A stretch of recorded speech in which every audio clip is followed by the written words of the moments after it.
Playing sports is more than just being active. It's great for our health, reduces stress and anxiety, and can teach us valuable life skills. However, there's a worrying trend amongst us teenage girls. 2/3 of girls drop out of sports altogether after puberty. I see so many talented young girls, but they get to a point where their body changes massively and they often turn away from sport. I'm on a journey to find out why this is happening. With starting my period, when I'm hurdling it hurts and cramps are getting worse that I just end up going home. And what can be done to reverse this worrying trend. Over 70% of girls drop out of sport because of sports kit and body image concerns. I'll be meeting some inspirational women from the world of sport to get to the root cause of this issue. And the reality is, sport and physical activity just never gets high enough up on the political agenda. And start a campaign to ensure that vital changes are made. By having the right education, you can definitely help keep more teenage girls in sports. Come on, let's just have a little bit of education here. Let's all work together and make this happen.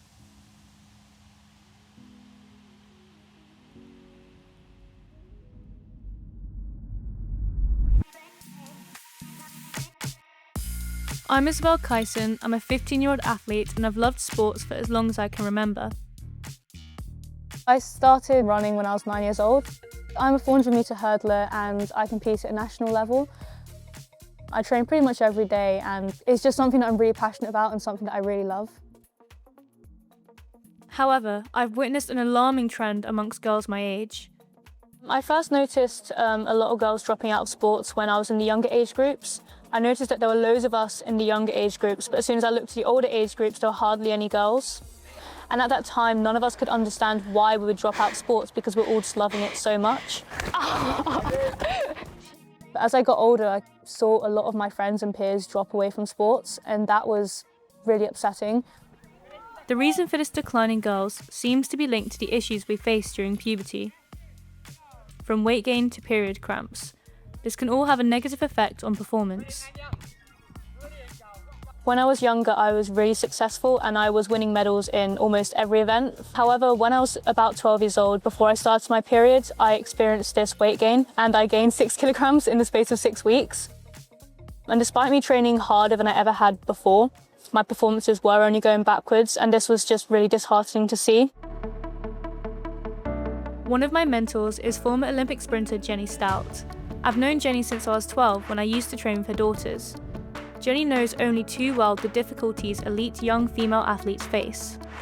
I think that when you're extremely talented when you're young, and then you get to like puberty and you slow down, I don't think anyone gets anybody prepared for that kind of like plateau. We need to educate girls why it's happening. Having that education towards girls to let them know we're on their side.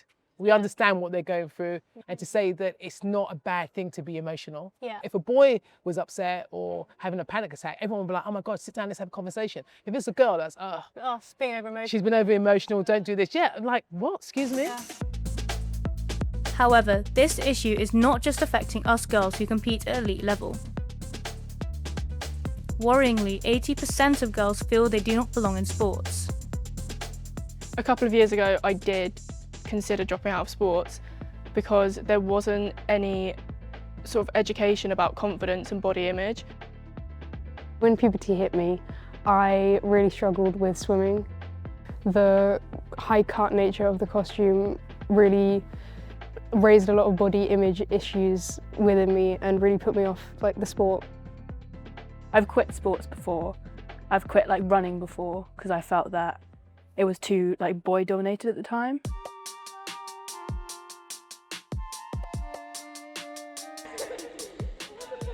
The girls I train with have also found sports more challenging during puberty.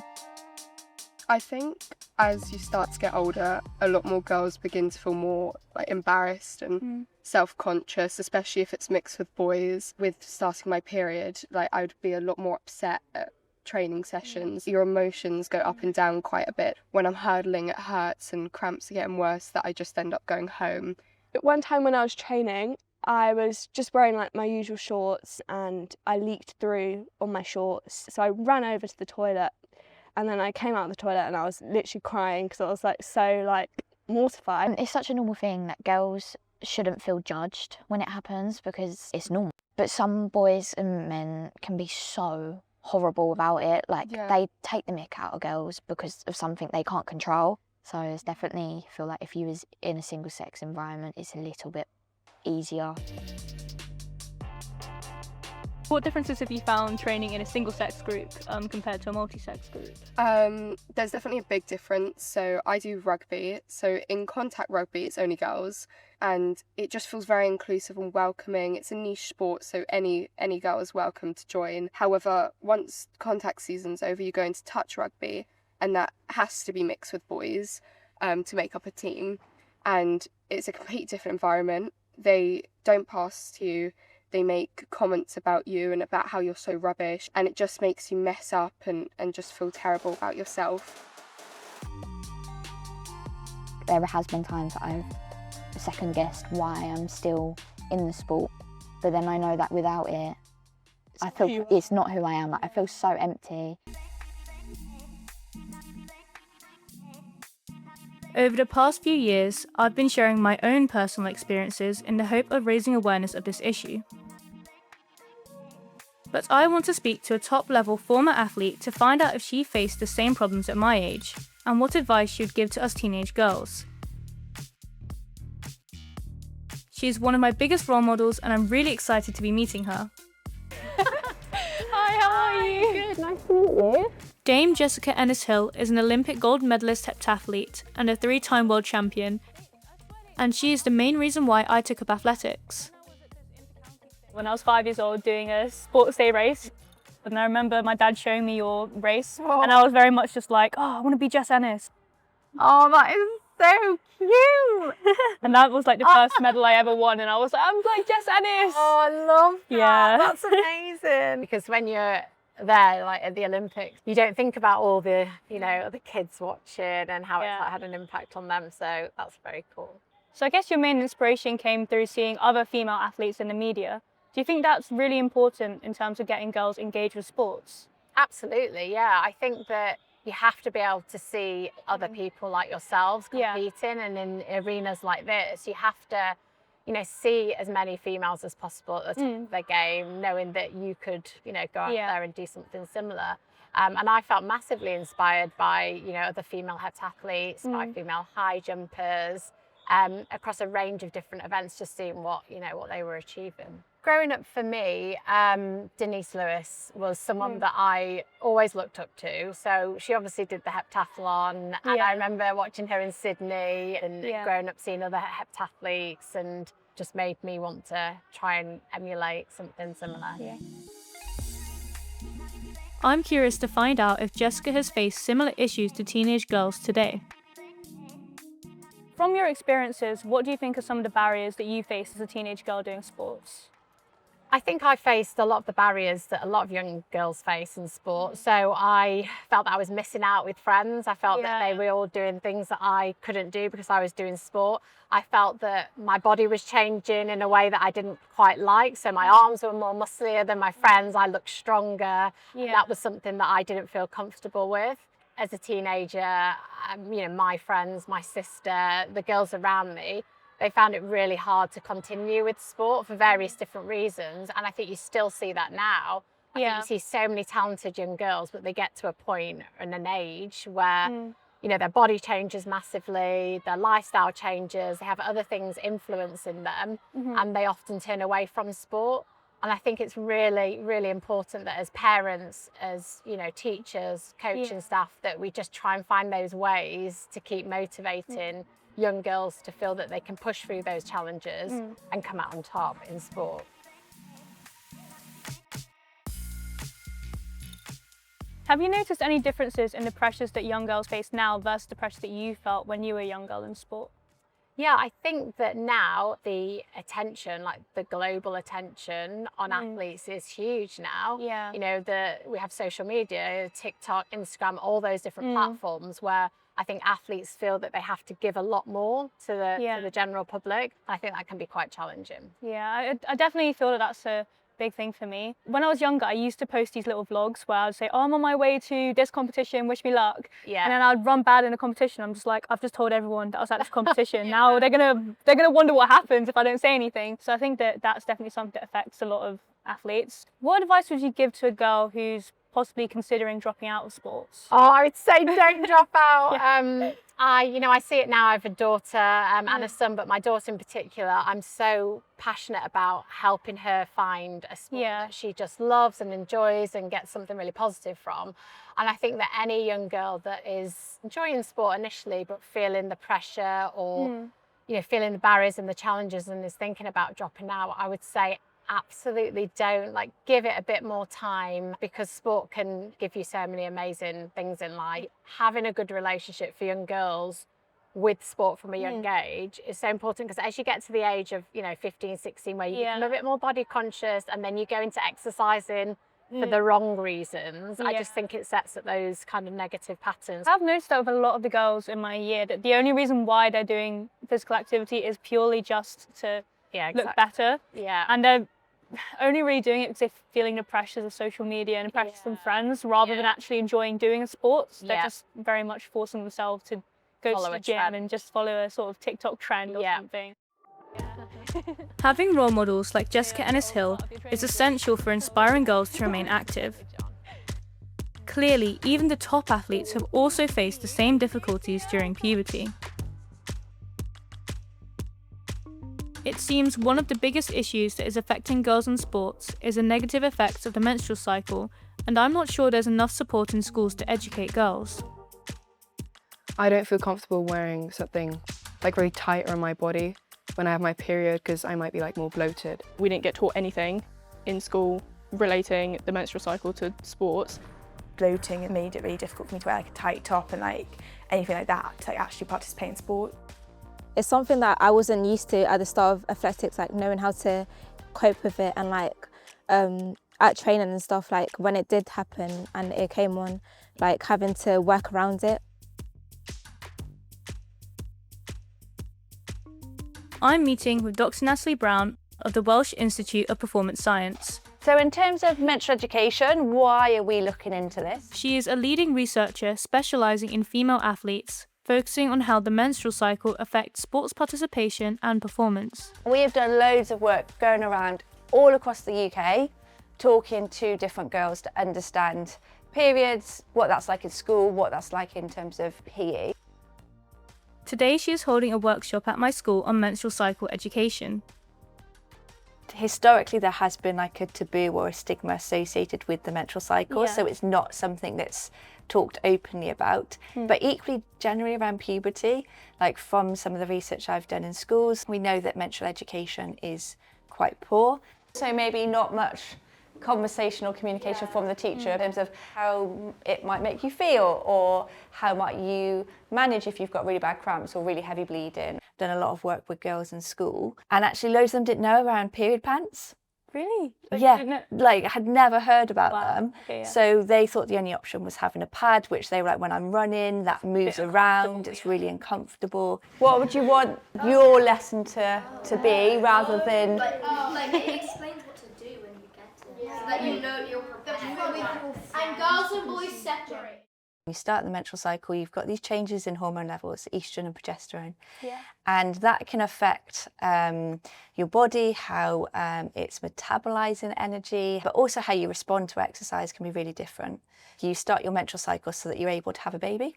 So that means that your body starts changing, your hips widen, you also develop breasts, and all of those components are aspects that can make you put on weight and gain that weight. You might be training in a group with males involved, and you can see that they're improving their performance massively, and you're struggling because you've got this new body that you're trying to contend with. So I think that especially with your body changing, it really does affect your performance in sports, and I guess maybe it's more for the competitive girls in sports, but I guess if you kind of see your times or performance going backwards, it's really kind of disheartening to see that. And I think it takes a really resilient person to be able to like push through. You know, you're putting in the training hours, you're putting in the commitment and you're not necessarily improving. After you ovulate, your body temperature is naturally higher. So especially when you're playing sport, it means that you can feel like way hotter or it feels harder because actually your body temperature is just slightly higher. Dr. Brown feels educating girls on the effects of the menstrual cycle is key to keeping girls in sport and remaining active after leaving school. We know sport and physical activity can be really beneficial for like managing stress, for managing like changes in mood. But long term, if you've got girls that potentially drop out of sport and then they're not picking up or taking part in any sort of physical activity beyond that, that can obviously be massively detrimental in terms of, is there an increased risk of anxiety and depression because they've not got that management strategy, weight gain in terms of weight management, what effect can that have on cardiovascular health, so their heart health? I mean, apart from health, there's also a lot of like social benefits. I mean, I've made a lot of my best friends in sports and they're probably the friends that I kind of hold the closest. I think that supportive nature that you can actually get from your peers through sport is quite unique. I'm starting to get a real sense of the challenges that we teenage girls are facing. I'm hearing plenty about the need for improvements in education and how the PE curriculum could better prepare girls for the pressures of puberty. I'm keen to find out what the Department for Education are doing to prevent this alarming dropout rate of girls' participation in sports. I'm writing to the Education Secretary, Gillian Keegan, to see if we can meet.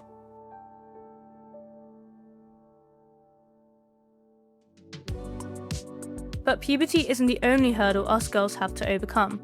Another issue I've also struggled with is body image. Girls all battle with the physical changes that take place during puberty, and having to wear revealing and uncomfortable sportswear can be really discouraging. I'm going to meet with an athlete who has campaigned to change the outdated rules regarding what young women are forced to wear in elite sports. Izzy! Welcome. Let's go and have a chat. Tess Howard is a GB hockey player and founder of the Inclusive Sportswear Charter. We've been talking on social media for a few months and I'm excited to finally meet her in person. What exactly is this charter and why is it so important? So the Inclusive Sportswear Charter is the first inclusion-based kit policy standard. So for the last 3 years, I've been campaigning for hockey players to have the choice to wear shorts and skirts. Traditionally, you only wear skirts, but there was no choice. Even though we trained in shorts every day, you could not wear shorts and skirts in the same team. Practicality is still not the priority for women and girls in sport. What is the priority? Largely feminization and sexualization. But we need to change that if we want to address the volume of girls dropping out of sport because of sports kit and body image concerns. And I want an 11-year-old girl to feel that she can wear whatever she wants to play because I want her to keep playing. So how big of a problem is sportswear in terms of keeping girls in sports? Well, my research published last year found that over 70% of women had seen girls drop out of sport because of sports kit and body image concerns. It links directly to the fact that by age 14, only 10% of girls are reaching physical activity health standards. Currently, kit represents where women and girls are in sport right now.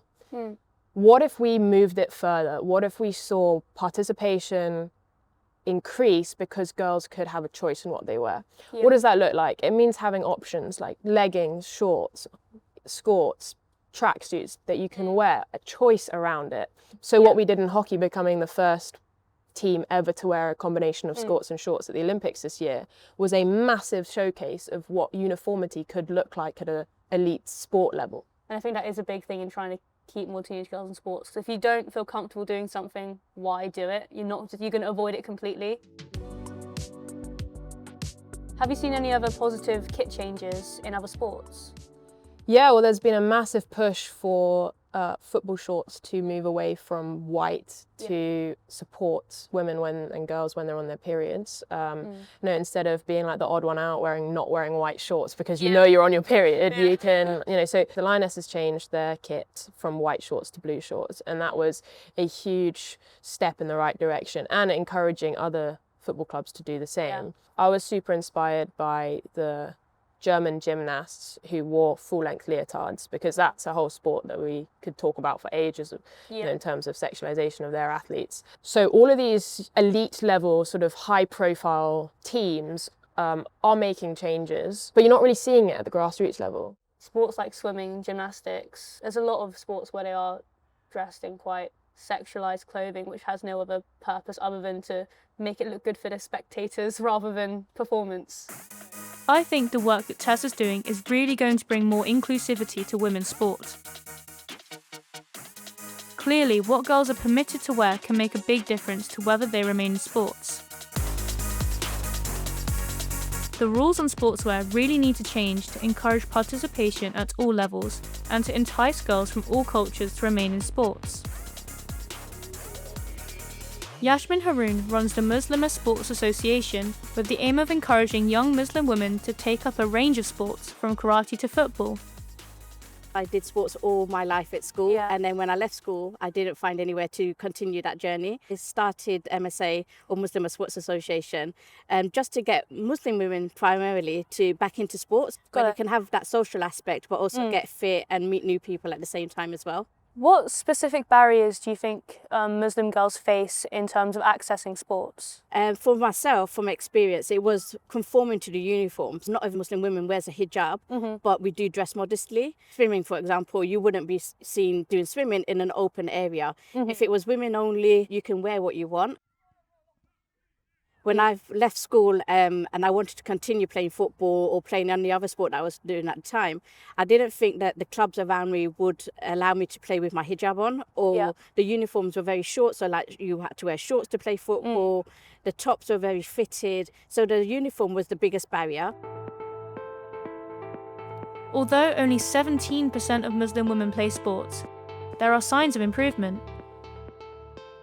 Our karate is always booked up, our archery is always booked up, football is always booked up. So it's really good to see that the mindset within the community is really changing. What I learned from Yasmin is the importance of encouraging girls from all walks of life to be active. Minority groups are often underrepresented in major sporting events, and without role models, these girls won't be inspired to take part in sports. For girls with disabilities, the Paralympics is a great stage for role models. I'm going to meet Paralympic gold medalist and PE teacher Laura Sugar, who understands the importance of attracting girls with disabilities into sports. Laura and I first met when I was 9 years old, when she visited my sports day. So this one's 2024 Paris. Yeah, so that's the new one. It's a lot heavier than I imagined it. It is, yeah. Definitely. This one's a Tokyo one. Yeah. Both of them are special, but like that's the first ever individual gold medal I ever won. I was 30 years old and that's my first ever individual, like kind of on a world stage gold medal. Statistically, people with disabilities are almost twice as likely to be physically inactive. Are changes to the PE curriculum needed? So what do you think can be done in PE lessons to help get more teenage girls with disabilities involved in sports? I think that interpretation of the curriculum, you know, and offering a bit of a different variety of sports. Yeah. They might not like hockey, netball, rugby, so there's different options. You don't have to teach those sports. It's about, you know, some sports are about outwitting the opponents, or about team sports, or there's net sports. Had kind of girls in my previous school and we played handball, and it was like levelling playing field, but no one had done handball before, so they all absolutely loved it. How important are role models for children with disabilities? For any young person or anyone growing up, role models are key. Like, it's how I got into sport, by, you know, seeing it, and I think you've got to see it to be it. And I think, especially you look at girls' sport, there's been a lack of kind of coverage of girls' sport. So then you then look at disability sport, there's even less coverage. Yes, I was 21 when I first saw someone with my disability doing sport. It wasn't until London 2012 that I saw someone with my disability and I went, I've got that foot, and that's how I got involved in para sport. Although sports are undoubtedly more challenging for those with disabilities, Laura believes that perseverance is the key. But I think doing sport teaches you is to stay on the roller coaster. And I think it's really easy to stay on that roller coaster when you're at the top. It's when you're at the bottom and when you've had an injury, or you've had someone tell you can't do something, or something's gone wrong. So many people kind of give up then and hop off that roller coaster, and they just think, I can't do it. all you need to do is stay on. Everyone you've seen kind of in life that's been successful, and that's whatever you define success at. It might not necessarily be a gold medal. They just didn't give up. Although so many girls are dropping out of sports, role models play a key part in reversing this trend and inspiring girls to stay active. It's so important that these inspirational figures are given plenty of exposure, particularly as male sports often dominate media coverage. I'm at Wembley Stadium to meet with Anna Kessel, an award-winning journalist who has lobbied for gender equality in sports. Anna and I have previously worked on an article together about my negative experiences as an athlete going through puberty. Been in sports journalism for 20 years and in that time seen huge changes. Starting out from when there was very little women's sports coverage and very few women at all even involved in sports media. To now where we're seeing record audiences, major trophies won, and such a buzz around women and sport.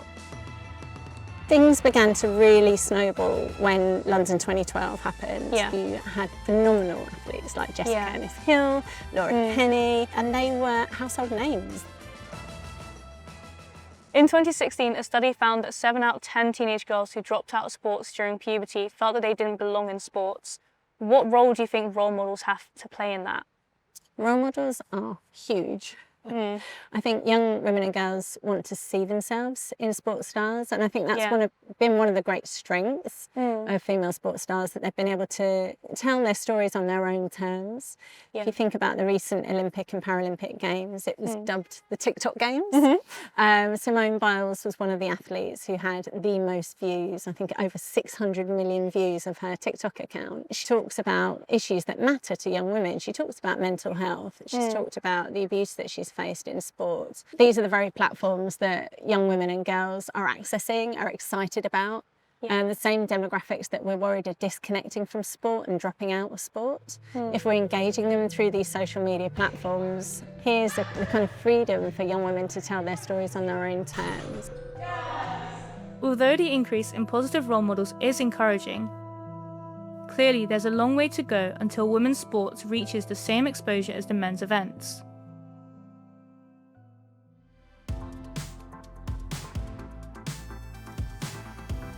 I've been invited to compete at the World Youth Games in Gothenburg, Sweden. I'm competing in the 400 metres and 400 metre hurdles, and it's a great opportunity to catch up with my friend Alva Thunberg. I'm curious if girls in Sweden are experiencing the same issues as those in the UK. When did you first realise a lot of teenage girls were leaving sports? I think I realised that when some of my friends started dropping out, and I felt like, okay, so I have been in this sport with you for several years, and now we're around the 15 years old, and you drop out and I'm still here. So at any point did you get taught about how going through puberty would affect you in sports? No, we never talked about sports, and I think that's kind of bad, because I think that a lot of people maybe drop out of sports because of the period. And they get the weight gain as well. And then also in sports such as swimming or gymnastics, so the body hair that you get can make you feel quite self-conscious and make you want to drop out as well. Alva is on the Swedish Youth Council, and like me, she's been looking into the reasons why so many girls drop out of sport. She feels that improving mental health of young athletes is a key factor.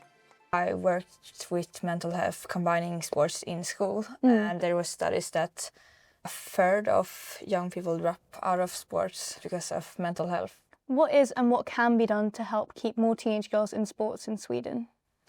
I think that you have to make it more to an open discussion and make it feel like you can talk about it, and not just that you have to hide in the closet and not talk about it. It's clear that Sweden has the same issues as us in the UK, and I hope that Alva's voice is heard and can be a catalyst for change. Back in the UK, I've had some positive news. After sending my letter to the government, I've had a reply. I've been invited for a meeting at the Department of Education to discuss the key issues around sports and puberty. I think it went pretty well. I explained to them how the effects of puberty affect the dropout rate of teenage girls in sports, and they told me that I'd found the root cause.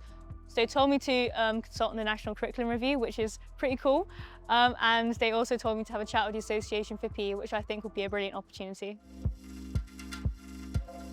As I start to write my proposals for the National Curriculum Review, I want to include all of the issues that we've discovered. Body image concerns that make us feel self-conscious, weight changes and how they affect our confidence and performance,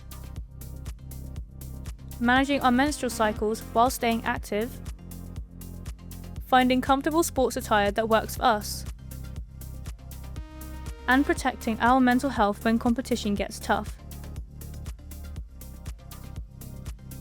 With better education taught earlier, we can be prepared for all of these challenges before they become reasons to quit. After typing and submitting my full proposal, I'm on my way to visit the Association for PE, an organisation that helps shape the physical education system in schools. I want to get a sense of whether they might get behind my proposal. I've talked to lots of different people about the various reasons why teenage girls are dropping out of sports and what can be done about it. What role does PE have to play in that? Physical education is the one subject where we can develop leadership, we can develop life skills, we can develop confidence, we can overcome things like anxiety, we can learn how to work with others. But that all goes down to the quality of the teacher in that lesson, being able to draw those out of the young people. And it's our role to make sure every teacher can do that. What can be done to help erase that barrier where teenage girls are scared or embarrassed to do sports in front of boys? Yeah. We go through often a primary education system where everything is done as mixed sex. Yeah. And then suddenly we go to secondary and we do segregate out in most places, not all, but in most. There is no reason why we can't teach football and rugby without it necessarily being competitive. Yeah. It's around developing the skills, the principles, understanding the game, and then setting up situations where girls and boys can compete against each other. What I would hate for us to do is to go down a pathway where we're putting youngsters in a position where they do feel uncomfortable, where we have got girls and boys working together where actually it's not right for them. We're then putting them off. This is why the voice of the young person is absolutely critical. One of the key issues I want to discuss is improving education regarding the menstrual cycle. Given that I've talked to the Department for Education, they've recommended that I come see you to see if there's any space in the PE curriculum to address this issue.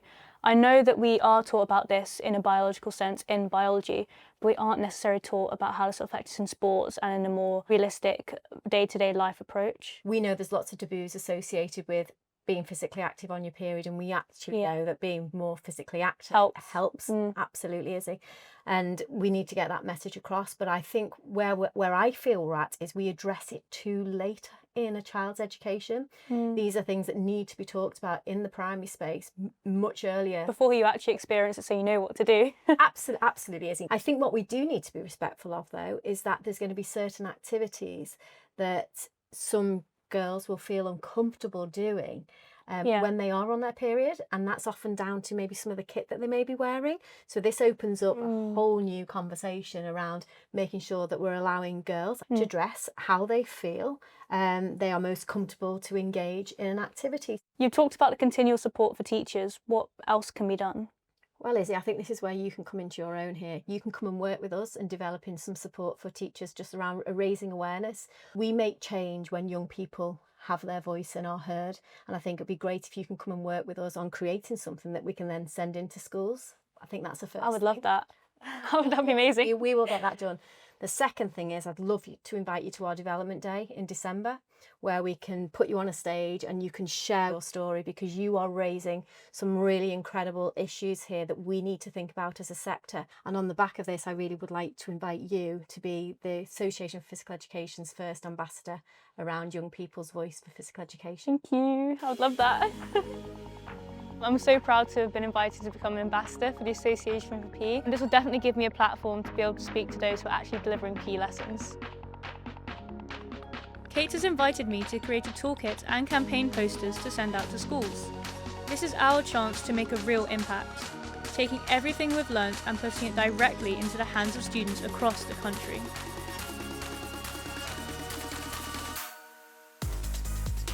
I'm passionate about raising awareness on this issue in as many ways as I can, whether it's through social media, press interviews, or community projects, I'm always looking for ways to make a difference. I've had the amazing opportunity to speak on live panels with Olympic heptathlete Katrina Johnson-Thompson. Changes that teenage girls go through, particularly teenage girls who are competing in sports, can often be much more debilitating, whilst boys tend to get stronger, more muscular, taller and faster, which often help them in sport. And world champion marathon runner Paula Radcliffe. I think that a lot of us get taught about the biological and physical changes, about puberty and just the menstrual cycle in general, but we don't necessarily get taught on how it affects us in sports. And I've even teamed up with England lioness Lotte Wubbenmoy on a global night campaign to help keep girls in sports. What advice would you give to girls hesitant about playing a sport? Sports is for everyone, and it's not just for those like super sporty, elite athlete girls. It is for everyone, and everyone can partake in many different levels.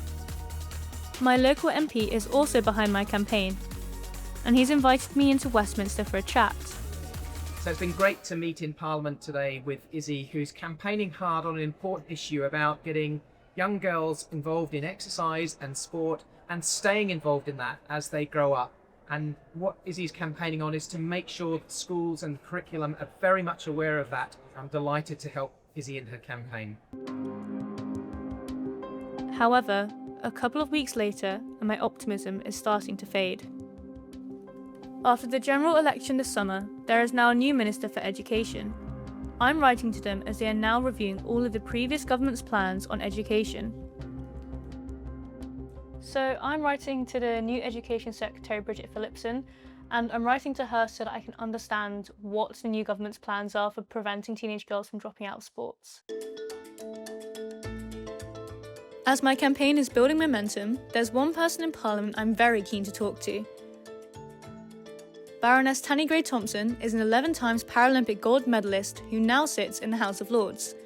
She is a keen advocate of improving health and fitness for women of all ages.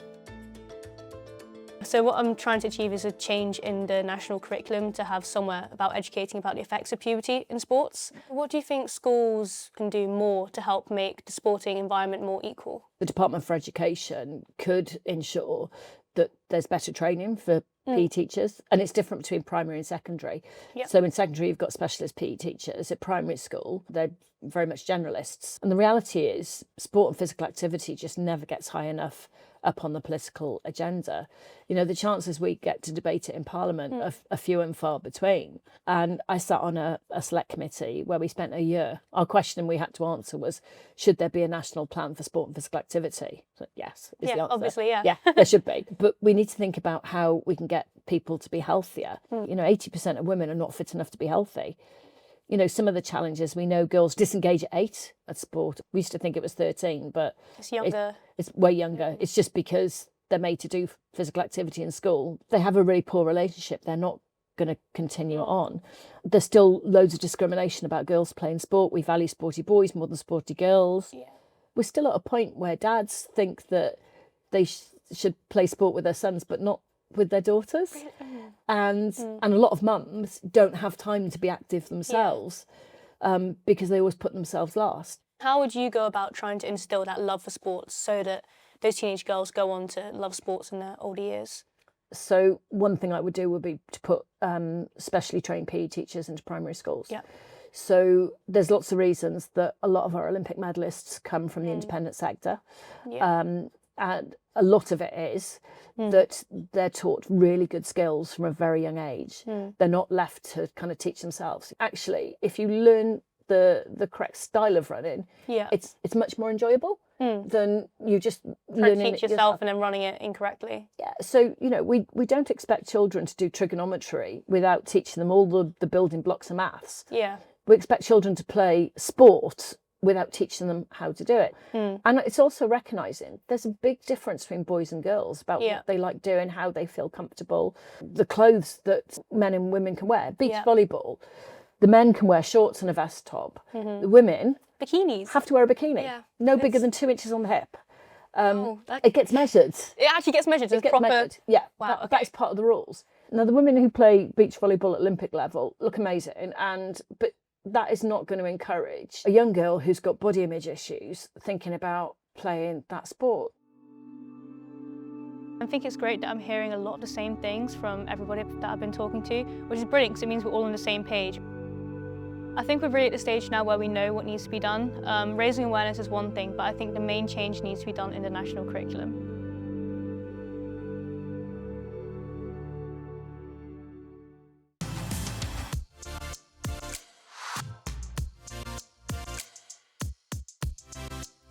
It's the morning of the PE conference and I'm off to Coventry for my Q&A. In my new role as an ambassador for the Association for PE, this is a great opportunity to get my message across to education officials and teachers. You all right for your interview this afternoon? Yeah, I think I'm all good. I think I was a bit nervous when I got here and I was like, oh. Thank you to our headline sponsor, Enrich Education. Secondly, welcome to Issey Kyson. Issey will be discussing the incredible work she's doing to help us understand the barriers to PE. So I've got my Q&A in about an hour's time. I'm feeling a little bit nervous, but hopefully it will go okay. So after some last-minute prep, it's time to hit the stage. This young lady is a remarkable young lady.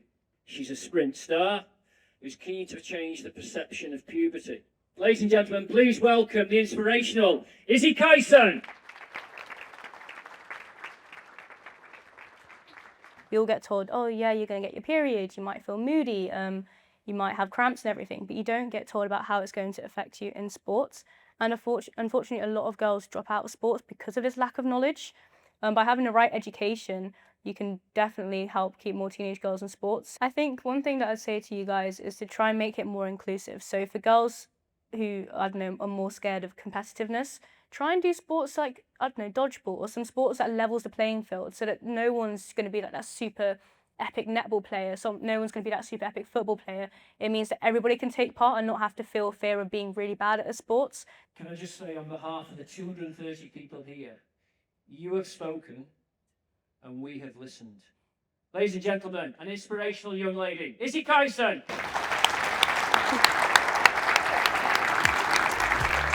We will make sure Department of Education get your email so that they can keep in touch cool. And get invited, because it is critical that youth voice is heard. I'm getting a strong sense that there's a real appetite for change amongst coaches and teachers. I've also had a very positive reply from the Education Secretary, Bridget Phillipson. She said that my collaboration with her department and the Association for PE will undoubtedly aid many girls in managing the impact of puberty on their sports activities. She goes on to say that she's inviting me to consult on the National Curriculum Review, which is amazing because it means I can actually pick off from where I left off, which is great. Over the past year, I've met some really amazing and inspirational women, and I'm genuinely hopeful that there's a real drive for change. The toolkit and poster I created with the Association for PE is now being circulated to over 1 million students, and my proposed changes to the national curriculum are currently being considered by the government. The future for girls in sports is looking brighter, and I'm really proud to be a part of this movement, but this is just the beginning. To make this a reality, we need a collaborative effort from policymakers, educators and the media so that we can stop girls from quitting sports.